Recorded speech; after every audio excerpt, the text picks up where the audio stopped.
Dan khusus untuk debat calon gubernur akan berlangsung selama 4 putaran. Kalau tadi kami memiliki calon wakil gubernur 2 putaran, khusus untuk calon gubernur akan ada 4 putaran. Untuk itu saya persilahkan Pak Basuki dan Pak Anies. Ya. Untuk putaran pertama ini pertanyaan akan dimulai dari calon gubernur paslon 3 selama 1,5 menit maksimal. Kemudian bisa ditanggapi seperti yang sebelumnya. Siap. Silakan, waktu dimulai dari Pak Anies. Terima kasih. Kita tahu Jakarta adalah kota dengan populasi penduduk muda yang cukup banyak. Dan kita memiliki satu masalah yang agak serius. Ada 116.000 anak usia 16 sampai 18 tahun yang tidak berada di dalam sekolah. Dari lebih dari 420.000 anak usia 16-18, 116.000 di luar sekolah. Ini adalah darurat. Ini bisa menjadi bom waktu. Kenapa? Kalau mereka terus seperti ini, tinggal tunggu saja. Pengangguran akan muncul otomatis, masalah-masalah sosial akan muncul, dan yang tidak kalah penting, mereka harus memiliki masa depan. Kita menginginkan agar Jakarta menjadi tempat di mana setiap anak merasa bersyukur. Untung berada di Jakarta dapat segala macam kesempatan. Tapi hari ini ada 116.000 anak yang tidak memiliki akses pendidikan. Pak Basuki, apa solusi Anda untuk masalah ini? Ya, Pak Basuki silakan langsung. Ya, jadi memang diakui banyak anak-anak tidak sekolah, tapi angka partisipasi kasar sekarang meningkat. Ada anak memang nggak bisa mau sekolah, dipaksakan nggak mau sekolah. Kita sudah sediakan KJP sampai kuliah, dia memang nggak bisa sekolah karena sudah terlanjur lama tidak sekolah. Tapi yang beruntung sekarang kita mulai merekrut mereka menjadi pegawai harian lepas. Untuk apa? Untuk dimasukkan misalnya di perumahan, dia dapat jadi tukang dengan gaji UMP, nanti dia dapat sertifikat, dia bisa langsung masuk. Jadi pegawai harian lepas yang kami lakukan di Jakarta, di semua dinas-dinas kebersihan atau lingkungan sekarang maupun perumahan atau PU, itu adalah dalam rangka menampung mereka yang putus sekolah atau yang tidak punya kerjaan, kerja dengan gaji UMP, dilatih sampai dapat sertifikat sehingga dia akan pindah kerja di profesional di perusahaan-perusahaan. Jadi anak-anak sekolah itu juga kita kasih paket untuk ambil paket ABC menyelesaikannya. Jadi anak-anak sekolah tidak dibiarkan, tapi tidak bisa memaksa. Pak Basuki cukup silakan. Ya, jadi Pak Basuki dan saya sama-sama ingin ada solusi untuk mereka. Tapi bedanya Pak Basuki melihat alatnya hanya pemerintah. Kalau saya melihatnya alatnya pemerintah dan civil society dan perusahaan. Saya jelaskan tentang pemerintah. Nomor 1, KJP-nya di kita, KJP Plus bukan hanya untuk anak dalam sekolah, tapi anak usia sekolah yang putus, mereka akan dapat. Sehingga mereka akan bisa memanfaatkan itu untuk kursus dan lain-lain. Kemudian yang kedua, kita akan menggerakkan sektor swasta, sektor civil society untuk mengajak mereka terlibat dalam kegiatannya. Jadi bukan semata-mata mengandalkan dari pemerintah daerah saja. Kenapa? Karena sektor swasta lah yang sebenarnya paling besar di Jakarta. Dan jika kita ada KJP Plus, ada pelatihannya, kemudian ada sektor swastanya, maka anak-anak ini pun akan berinteraksi dengan jauh lebih luas daripada sekedar dengan pemerintah. Ya, Pak Anies silakan Pak Basuki. Ya, jadi saya juga bingung. Kadang-kadang kita selalu disalah pahamkan tidak melibatkan sektor swasta. Begitu dilibatkan, dia bilang saya bela pengusaha. Justru sebetulnya yang dilakukan apa atau enggak? Kenapa butuh sertifikat misalnya itu bangunan? Kalau dia mau kerja di swasta, swasta ini kekurangan tenaga kerja terampil untuk bangunan. Tapi satu pihak orang Jakarta enggak pernah dilatih. Kalau minta perusahaan yang melatih mereka berat ongkosnya. Makanya dengan cara yang kami lakukan, masukkan mereka menjadi pegawai harian lepas. Justru melalui praktek kerja di perumahan kita dapat itu, dia akan mencari kerja di swasta. Karena gaji kami kan hanya UMP. Kalau di swasta kamu punya sertifikat masang atap baja ringan, kamu bisa gajinya sampai 3-4 kali UMP. Jadi pola kami seperti itu, bukan tidak libatkan swasta. Justru ketika swasta tidak mampu melakukan porsinya, kami lakukan. Tapi porsi tetap akan pindahkan ke swasta. Kerjasama universitas kami dan swasta. Ya, Pak Anies silakan. Di sini sama kita ingin melibatkan swasta. Tapi beda sekali pendekatannya. Pak Basuki menunjuk ketika bicara CSR 1, 2, 3. Kalau kami akan buat konsorsium pengelolaan CSR di Jakarta. Semua perusahaan punya akses yang sama. Tak hanya perusahaan yang kenal dengan gubernur, tak hanya perusahaan yang kenal dengan wakil gubernurnya. Karena itulah kalau melihat proyek-proyek mungkin malah muncul nama-nama yang tidak dikenal. Kenapa? Karena yang punya akses bukan hanya yang besar. Ya tapi Pak Anies, kita perusahaan-perusahaan cukupkan kecil sampai di juga sana dan memiliki kita yang sama. tepuk tangan untuk ronde pertama putaran pertama ini.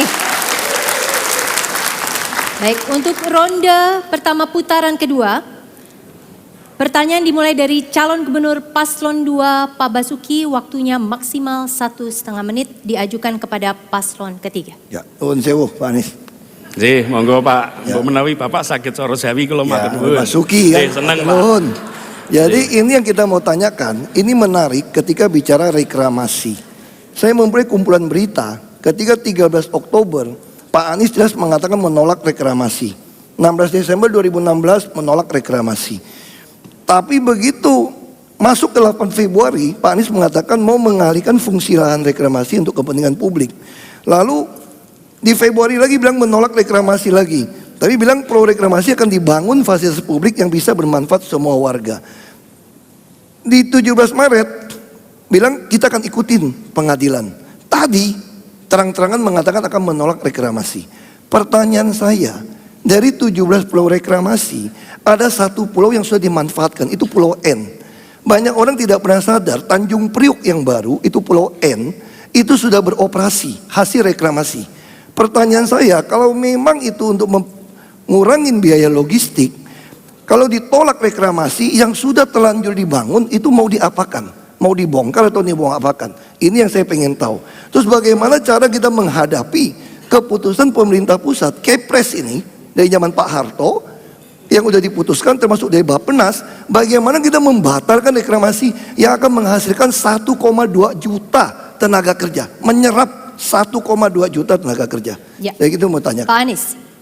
Ya, saya rasa yang perlu disamakan, saya paham Pak Basuki bahwa kita memang perlu memikirkan soal reklamasi.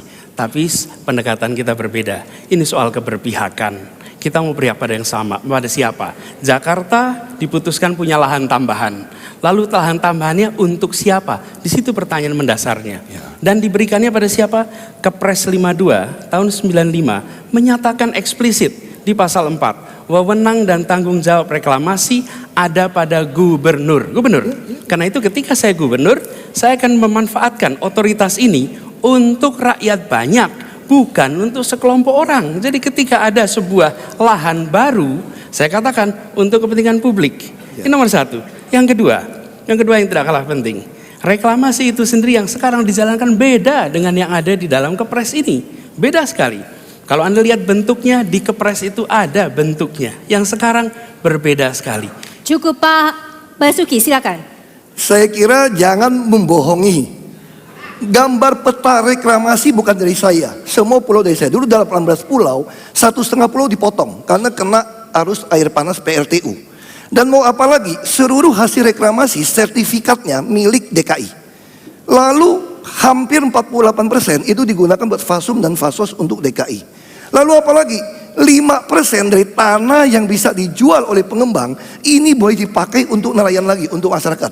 Lalu apalagi tanah yang mereka jual, setiap rupiah yang mereka jual 15% dari penjualan mereka NJOP itu dipakai buat pembangunan.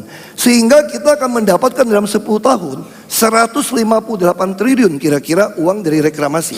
Jadi bukan hanya 1,2 juta untuk tenaga kerja. Lalu kita bisa menyelesaikan semua konsep nelayan, semua tanggul utara termasuk LRT yang akan kita bangun. Jadi mau apa lagi manfaat untuk rakyat reklamasi ini? Gitu. Cukup di sana Pak Anies. Ya, saya rasa baik Pak. Memang jangan bohong kalau saat kampanye. Warga Bukit Duri tahu persis arti kebohongan dalam kampanye. Ya. Lalu saya teruskan. Jadi, apa yang terjadi? Kami ingin kepentingan warga Jakarta dilindungi. Apa dilindunginya? Kita ingin jangan sampai justru muncul banjir. Ini unik. Airnya dipercepat ke laut, di depan lautnya disiapkan pulau-pulau untuk menampung air. Efeknya balik ke Jakarta dan nanti kita akan merasakan banjir di tempat ini. Yang kedua, soal lapangan pekerjaan. Lapangan pekerjaan justru lebih banyak tersedia bukan lewat reklamasi, tapi lewat rehabilitasi 13 pulau, 13 sungai di Jakarta, rehabilitasi pantai-pantai di Jakarta, itu menyerap tenaga kerja jauh lebih banyak. Dan yang tidak kalah penting, begitu kita membangun pulau-pulau di sana, lalu menjadi pemukiman yang mewah, yang pasti memiliki bukan para nelayan yang hadir di sini, mereka hanya bisa menonton dari jauh. Cukup, silakan Pak Basuki. Saya perlu jelaskan, Bukit Duri sekarang Ciliwung 50% beres. Makanya banjir dari 2.200 titik tinggal 70 titik. Ini mesti jelas. Lalu bicara soal reklamasi, soal pulau, saya jelaskan. Ini ilmu ekonomi, Pak. Kami membangun LRT, MRT, 1 triliun kira-kira membuka 30.000 sampai 35.000 tenaga kerja. Makanya LRT kami bisa membuka 2,2 juta. Jadi itu semua ada hitungannya. Setiap triliun yang Anda investasikan akan menghasilkan. Jadi sekali lagi, jangan mengacaukan seperti itu. Waktunya habis, kita beri tepuk tangan untuk kedua calon gubernur.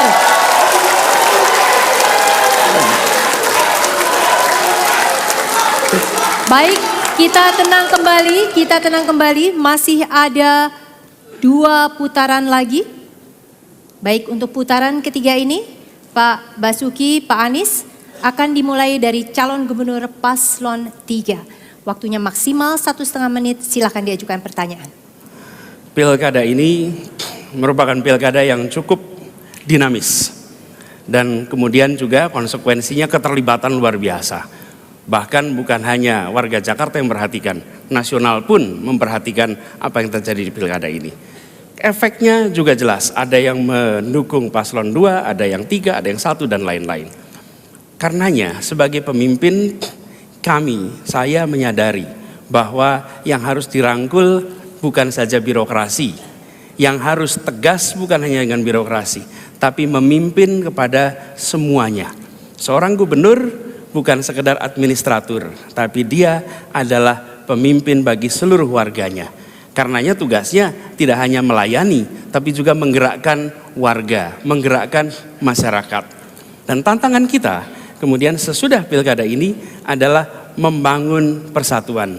Di kota yang bineka ini kita harus rawat kebinekaannya, tantangannya membangun persatuannya. Pertanyaan saya untuk Pak Basuki adalah, apa strategi, apa langkah Pak Basuki untuk bisa membangun persatuan di Jakarta? Silakan langsung saja. Ya, ini kebetulan Pak Anies belum pernah jadi bupati, belum pernah jadi DPR, belum DPRD. Saya ini bupati di tempat yang komunitasnya juga beragam. Bahkan muslimnya 93% di Belitung Timur. Di Bangka Belitung juga sama. Nah, ketika saya mengikuti pilkada, suasananya mirip. Suasananya juga sangat mirip. Ancaman tidak mensolatkan orang yang memilih saya juga ada di kampung saya. Itu sangat mirip. Tapi begitu selesai, kenapa bisa? Jadi pemimpin itu cuma satu, adil. Kita diminta itu adil. Tidak terima suap, tidak berpihak.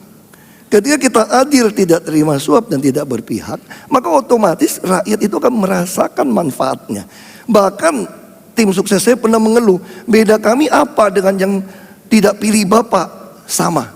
Karena saya disumpah untuk adil. Jadi tidak mungkin, maka kalau kita lakukan itu, maka suasana semua akan berbalik. Kecuali orang menyimpan kebencian, itu urusan dia. Pak Anies. Ya. Kuncinya adalah pada kepemimpinan. Dan kepemimpinan ini diharuskan bisa merangkul semuanya. Berkomunikasi menghasilkan suasana yang positif, bukan komunikasi yang justru menghasilkan suasana negatif.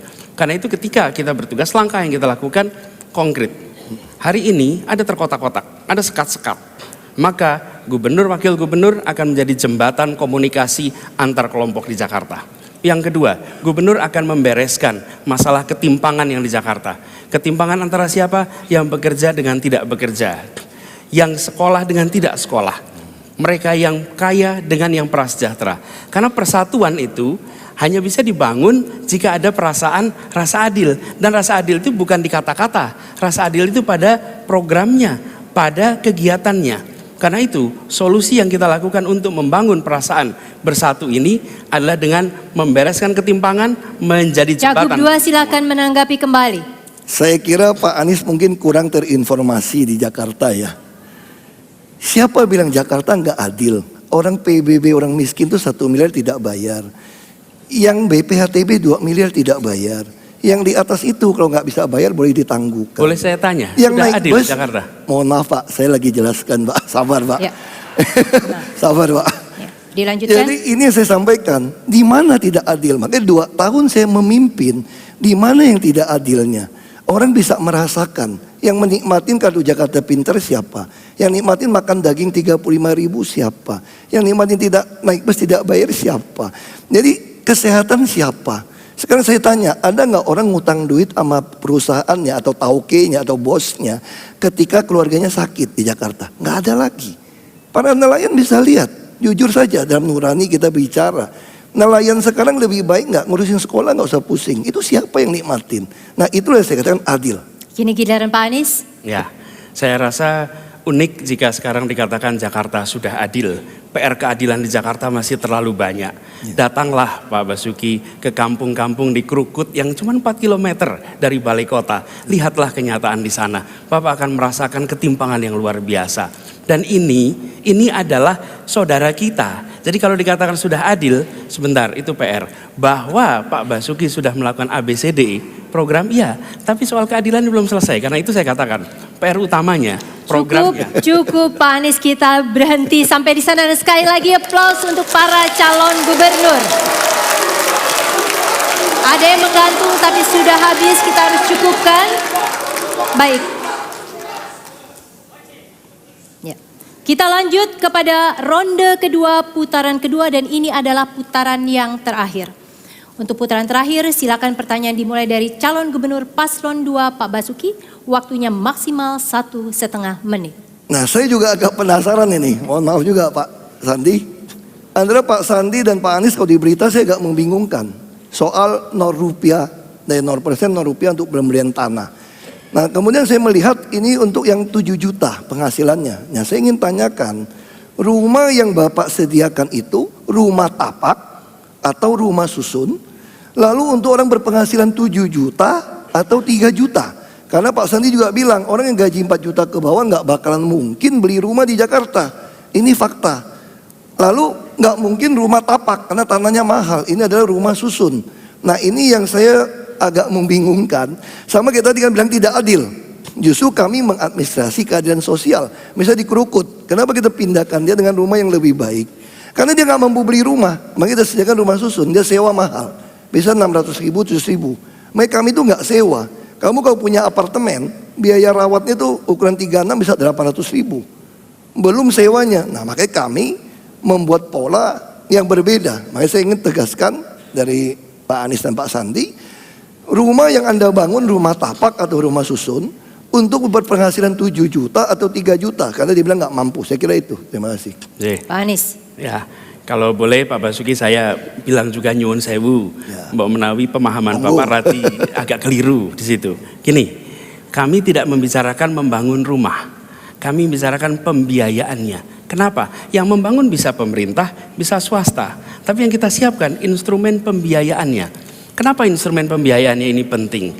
Karena justru warga siapa saja bisa kemudian membeli rumah. Pilihan mereka tentu bervariasi. Bisa rumah tapak, bisa rumah susun dengan range harga yang bervariasi. Jadi bukan kita berbicara membangun rumah. Di situ letak bedanya.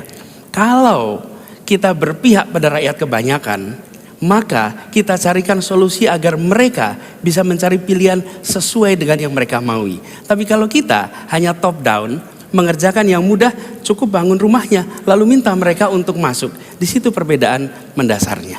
Tanggapan balik dari Pak Basuki. Tidak menjawab yang saya tanya sebetulnya. Makanya sama seperti kasus Kali Krukut. Kenapa kita mau dorong ke rusun?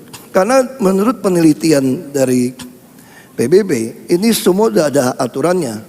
Rumah minimal tuh 36 ukuran yang paling sehat. Yang Bapak bilang nggak adil di Krukut tuh Bapak dia terlalu sempit. Makanya ada TBC, ada penyakit. Justru kita tuh nggak tega membiarkan masyarakat yang nggak mampu beli rumah sendiri. Kalau pakai uang dia beli, pasti dia beli rumah yang model-model di gang yang sempit, yang nggak layak untuk dihuni. Makanya kita tawarkan rumah-rumah yang dia miliki. Itu kalau dia punya tanah 100 meter, kami bangunkan dusun, dia dapat 250 meter, 2,5 kali. Setengahnya jadi halaman. Nah itu yang kami katakan, Tidak mungkin rakyat miskin di Jakarta mempunyai rumah yang layak ukuran 36 minimal kalau tidak kami yang menyediakan. Itu boleh dipakai seumur hidup sampai anaknya bisa kuliah. Sekarang kuliah kan kita tanggung, bisa beli rumah lebih baik. Itu harapan seperti itu. Pak Basuki cukup, Pak Anies. Yang menarik adalah kami melihat ini sebagai problem dari awal. Dari awal, bukan di bulan-bulan terakhir. Dari awal, 41% warga Jakarta tidak punya rumah sendiri. Lalu kita siapkan solusinya. Dan solusi ini terlihat bisa dikerjakan. Bahkan private sector pun berminat untuk melakukan. Ketika masa kampanye, tentu ada yang mengatakan itu nggak bisa, itu nggak bisa. Ternyata sangat bisa, rumahnya tersedia. Jadi ini adalah soal keberpihakan. Begitu kita mengatakan kami akan berpihak pada mereka yang tidak punya rumah, yang penghasilannya kecil, solusi-solusinya itu muncul. Secara teknis Pak, ini akan berkembang. Tahun kedua, tahun ketiga, teknik pembiayaannya akan muncul variasinya.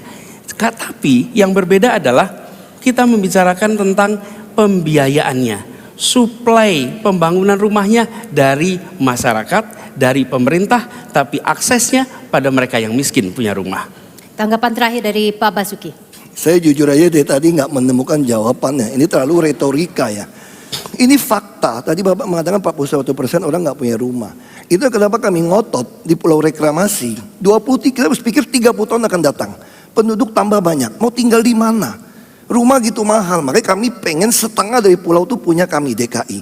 Sehingga kami bisa membangun anak-anak muda, orang miskin, bisa tetap tinggal di pulau. Tapi itu rumah yang kami subsidi. Kami sediakan inkubator, gak usah bayar, hanya bayar pemeliharaan. Itu yang kita lakukan. Pak Basuki, kita cukupkan sampai di sana dan kita tepuk tangan untuk kedua calon gubernur ini. Silakan kembali. Ini adalah putaran terakhir. Jadi saudara-saudara, kita tadi sudah saksikan adu gagasan, adu argumen para paslon, secara khusus para calon gubernur DKI Jakarta. Acara debat ini memang hampir berakhir, tapi masih ada pertanyaan yang layak ditunggu jawabannya dari para paslon. Tetaplah bersama kami, sesudah jeda komersial berikut, kami segera kembali.